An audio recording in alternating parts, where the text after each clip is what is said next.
할렐루야. 아멘. 이겨내기가 쉽지 않은 이 월요병을 또 이겨내시고 또 이 새벽을 깨워 예배에 나오신 모든 성도님들의 가정 가운데에 늘 주님의 은혜와 평화가 가득하시기를 소망합니다. 오늘 우리가 함께 보고 있는 요한복음 18장의 말씀은요, 예수님께서 붙잡히신 사건, 즉 그리스도께서 체포당하신 장면에 대해 소개하고 있습니다. 특별히 이 새벽 예수님께서 붙잡히셨을 때 그 옆에 있었던, 그리고 예수님께서 끌려가시는 모습을 다 지켜본 베드로의 모습을 살펴보며 하나님께서 우리에게 주시는 메시지를 함께 나누고자 합니다. 본문 말씀 10절에서 11절까지의 말씀입니다. 우리 다시 한 번 더 10절에서 11절까지의 말씀 함께 읽겠습니다. 시작. 이에 시몬 베드로가 칼을 가졌는데 그것을 빼어 대제사장의 종을 쳐서 오른편 귀를 베어버리니 그 종의 이름은 말고라. 예수께서 베드로더러 이르시되 칼을 칼집에 꽂으라. 아버지께서 주신 잔을 내가 마시지 아니하겠느냐 하시니라. 아멘. 방금 함께 읽은 말씀과 같이 베드로는 자신이 가지고 있던 칼로 예수님을 체포하려는 대제사장의 종 곧 말고의 오른쪽 귀를 베어 버립니다. 베드로의 이 행동은요, 자신이 예수님의 제자로서 예수님을 보호하고 지켜드리기 위한 행동이었지만 이러한 행동은 예수님께서 원하지 않으셨습니다. 그래서 예수님께서는 베드로에게 칼을 칼집에 꽂으라고 말씀하십니다. 그리고 나서 아버지께서 주신 잔을 내가 마시지 아니하겠느냐라고 말씀하시죠. 성도 여러분, 예수님을 지키기 위해 대제사장의 종 말고의 귀를 베어버린 베드로의 이 행동을 통해 우리가 기억해야 할 것이 있습니다. 그것은 바로 우리가 하나님 안에서 살아가며 신앙생활을 한다고 하지만 그 신앙생활을 하면서 다른 사람들에게 피해를 주고 있진 않는지를 점검해 봐야 합니다. 다시 말해 교회 내에서 나의 섬김과 나의 봉사와 나의 열심이 누군가를 힘들게 하는 것은 아닌지, 또 지치게 하며 더 나아가 그 공동체를 어렵게 한 것은 아닌지를 늘 점검해야 한다는 것입니다. 성도 여러분, 여러분의 마음을 무겁게 해드리고 싶진 않지만 무거운 사람이 드리는 질문은 무거우니 이해하시고 들어주시기 바랍니다. 하나님이 주인 되시고 또 하나님의 나라를 함께 꿈꾸며 신앙생활하는 이 교회 공동체에 대해서 왜 갈등이 일어나고 또 서로가 상처를 받으며 품지 못할까요? 질문이 너무 무거웠나요? 그것은 바로 오늘 본문 말씀과 같이 베드로와 같이 하나님이 기준이 아니라 또 말씀이 기준이 아니라 내가 기준이 되어 신앙생활하고 있기 때문입니다. 여러분 생각해 보십시오. 베드로는 왜 칼을 가지고 있었을까요? 그가 과거에 칼잡이였습니까? 그는 고기잡이 어부였습니다. 그런데 베드로는 왜 칼을 가지고 있었으며 예수님께서 체포당하려는 그 순간 마치 그 상황을 미리 알고 있던 사람처럼 그 즉시 그의 몸에서 칼을 빼어 대제사장의 종 말고의 귀를 베어버렸을까요? 궁금하시죠? 궁금하면 500원이라는 옛 유행어에 따라 500원은 받지 않을 테니 제발 궁금해 주세요. 자, 베드로는 왜 칼을 가지고 있었을까요? 베드로는 아마도 예수님의 순환 예고와 관련하여 위험한 순간이 임박했다라는 사실을 감지했을 것입니다. 그래서 베드로는 그때를 대비하기 위해 호신용으로 단검을 준비하고 있었을 것이다 라고 학자들은 추정합니다.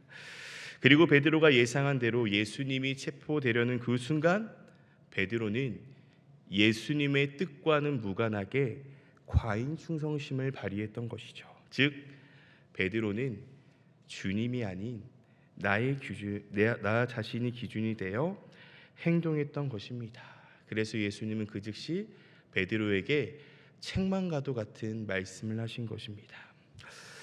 보배로운 성도 여러분, 이 새벽 나 자신을 한번 점검해 보시기 바랍니다. 그래서요, 하나님을 향한 나의 섬김이, 나의 봉사가, 나의 헌신이 정말 하나님이 기준인가, 하나님의 말씀이 기준이 되어 섬겼는가를 점검하시기 바랍니다. 혹 그것이 아닌 내가 기준이 되어 내 섬김과 봉사가 계속되면 계속될수록 다른 사람들의 마음을 힘들게 하고 또 그 공동체를 어렵게 한 것은 아닌지를 한번 돌아보시기 바랍니다.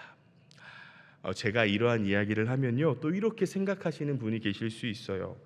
목사님, 그러면 저 아무것도 안 할래요. 혹 나의 섬김이, 혹 나의 봉사가 누군가를 힘들게 한다면 애초에 그 자리에 안 있을래요 라고요. 물론 우리 보배로운 교회 성도님들 중에 이러한 생각을 하시는 분은 안 계십니다. 하지만 안 보배로운 교회 성도님들은 이런 생각을 하실 수 있는데, 그러면 저는 다음과 같은 질문을 드립니다. 바로 그 생각 또한 누가 기준이 되어 내린 결정이십니까? 라고요. 사랑하는 성도 여러분, 결국 우리는 질서의 하나님에 따라 신앙생활해야 합니다. 또 교회 내의 섬김과 봉사 또한 마찬가지입니다. 내가 기준이 되어 교회 내에서 섬김과 봉사를 감당하는 것이 아니라 주님이 기준이 되어 섬김과 봉사를 감당해야 합니다. 심지어 더 나아가 우리가 살아가고 있는 그 가정과 또 직장과 사업장에서조차도 말이죠. 그러니 우리가 매 순간 구해야 할 것이 무엇이겠습니까? 바로 기도를 통한 영적인 성숙입니다. 갓난아기 혹은 아직 미취학인 아이들을 한번 떠올려 보십시오. 이 아이들은요, 부모의 뜻대로 행동하지 않습니다. 내 마음대로, 내 생각대로 행동합니다. 어찌 보면 아이니까 그러한 행동이 당연하겠죠. 하지만 시간이 흘러 이 아이가 성장하고 성숙할수록 부모의 뜻대로 행동합니다. 자, 이런 점에서 저는 아직 베이비인 것 같습니다. 자, 웃음 포인트였는데, 결국 우리는 영적인 성숙을 이루어서요, 나의 뜻과 열정이 아닌 주님의 뜻과 열정으로 신앙생활을 하며 교회 내에서 섬김과 봉사를 감당하고, 더 나아가 가정과 직장, 사업장에서의 삶을 감당해야 합니다. 물론 이 삶을 살아내는 것이 힘들다는 거 압니다. 하지만 성도 여러분, 우리에게는 주님이 계십니다. 그러니 그 주님을 의지하며 나의 삶에서 영적인 성숙을 이루기 위해 노력하시기 바랍니다.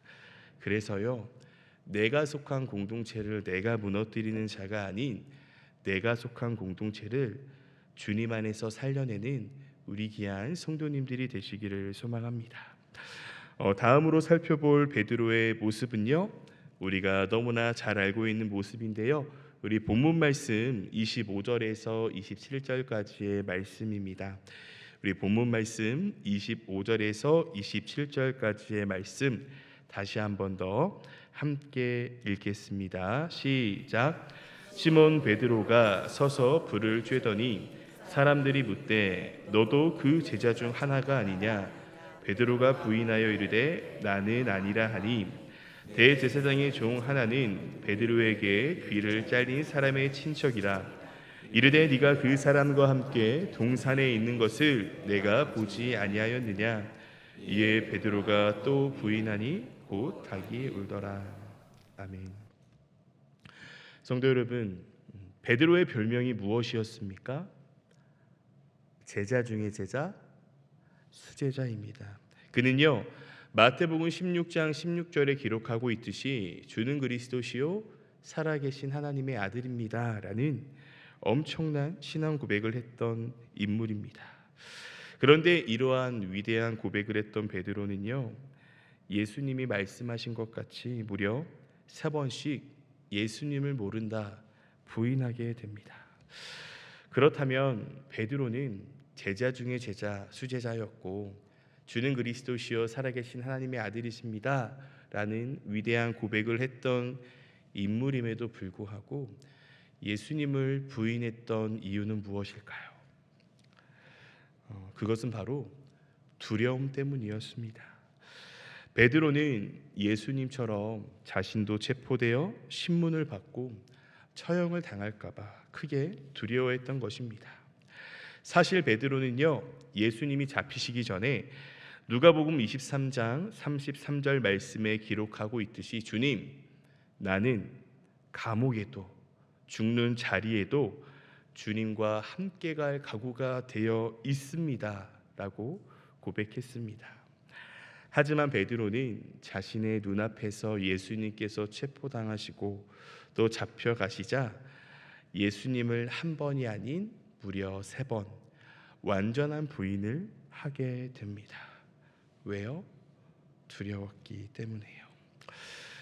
그렇다면 성도 여러분, 만약 내가 예수님의 제자 중에 제자 베드로였다면 어떤 행동을 보이셨을 것 같습니까? 정말 솔직하게요.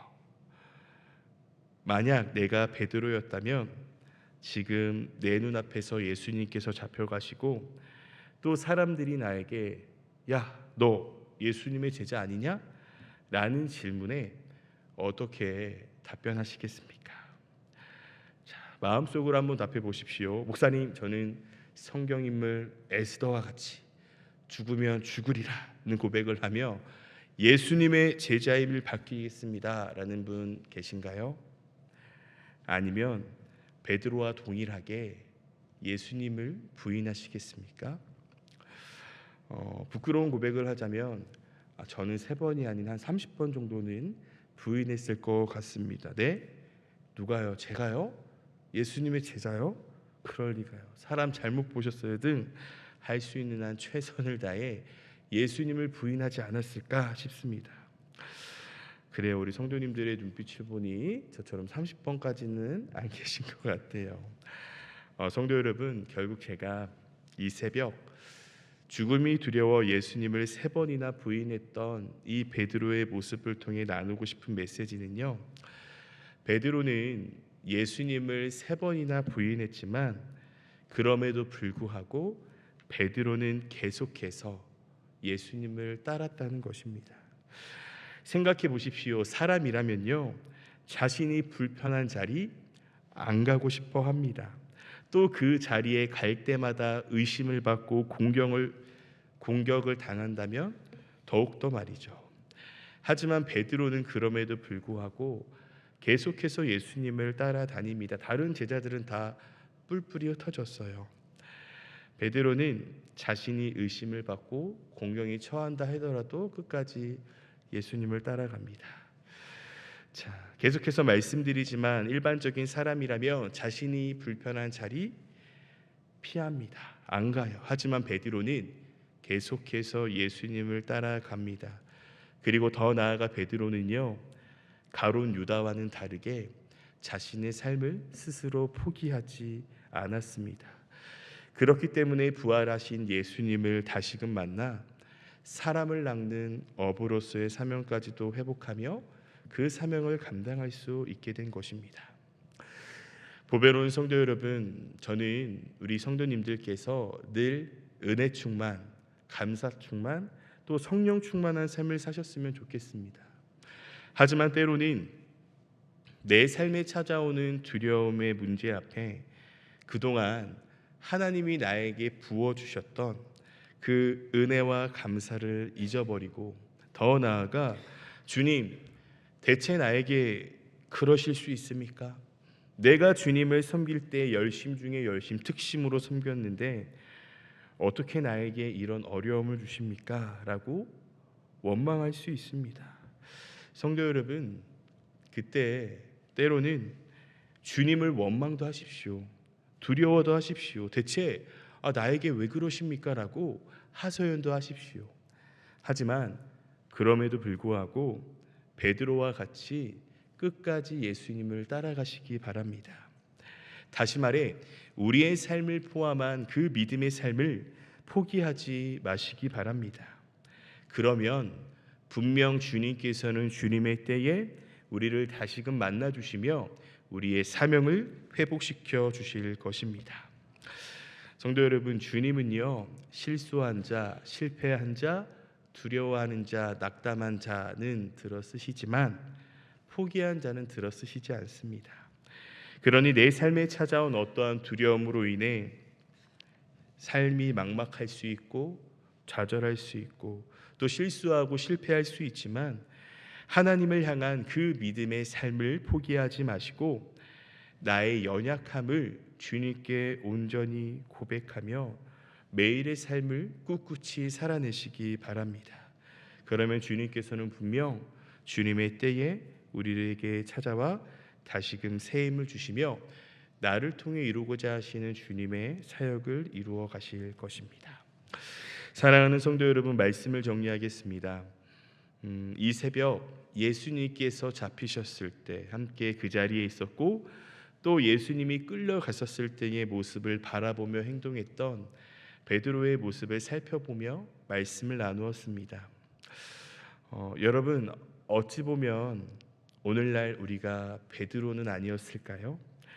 그래서 신앙생활을 하며 섬김과 봉사를 감당할 때 주님이 아닌, 말씀이 아닌 내가 기준이 되었는지도 모르겠습니다. 또한 두려움의 문제 앞에 하나님을 향한 내 믿음이 흔들렸는지도요. 하지만 성도 여러분, 그럼에도 불구하고 베드로는 끝까지 예수님을 쫓아가 결국 주님의 때에 자신의 사명이 다시금 또 자신의 삶이 다시금 회복된 것처럼 우리 또한 삶의 어려움과 문제 앞에서도 끝까지 예수님을 따르며 다시금 주님이 주시는 그 새 힘과 능력을 받으시기 바랍니다. 그래서 이 시대 마지막 때에 세상과 나 자신이 아닌 주님께 붙잡혀 주님과 동행하시며 매일의 삶 주님의 영광을 위해 살아가시는 주님의 참된 제자 중의 제자, 수제자로 살아가 늘 하나님께만 영광 올려드릴 수 있는 우리 귀한 성도님들이 되시기를 간절히 소망합니다. 함께 기도하겠습니다. 하나님, 오늘은 요한복음 18장의 말씀을 나누며 특히 베드로에 대한 말씀을 나누었습니다. 하나님, 때로는 우리가 베드로와 같이 신앙생활을 하며 나의 뜻과 의를 드러낼 수 있습니다. 또한 나에게 찾아온 두려움의 문제 앞에 하나님을 향한 믿음이 흔들릴 수 있습니다. 하지만 베드로가 그러한 상황임에도 불구하고 끝까지 예수님을 따랐던 것처럼 우리도 포기하지 않고 끝까지 주님을 따르게 하시고 주님을 향한 믿음과 삶을 포기하지 않게 하옵소서. 그래서 주님의 때에 주님의 방법대로 우리를 다시금 만나주시고 회복시켜 주셔서 나를 통해 이루고자 하시는 주님의 사역을 감당하는 이 시대 마지막 때의 참된 사명자로 살아가게 하여 주옵소서. 그래서 온전히 주님께만 영광 올려드리는 주님의 참된 제자가 되게 하여 주옵소서. 주님, 드려진 예물을 위해서 기도합니다. 주님께 시간의 예물과 물질의 예물을 드린 손길을 기억하여 주시고 기쁘게 받아 주옵소서. 감사합니다. 사랑이 많으신 우리 구주 예수님의 이름으로 기도합니다. 아멘.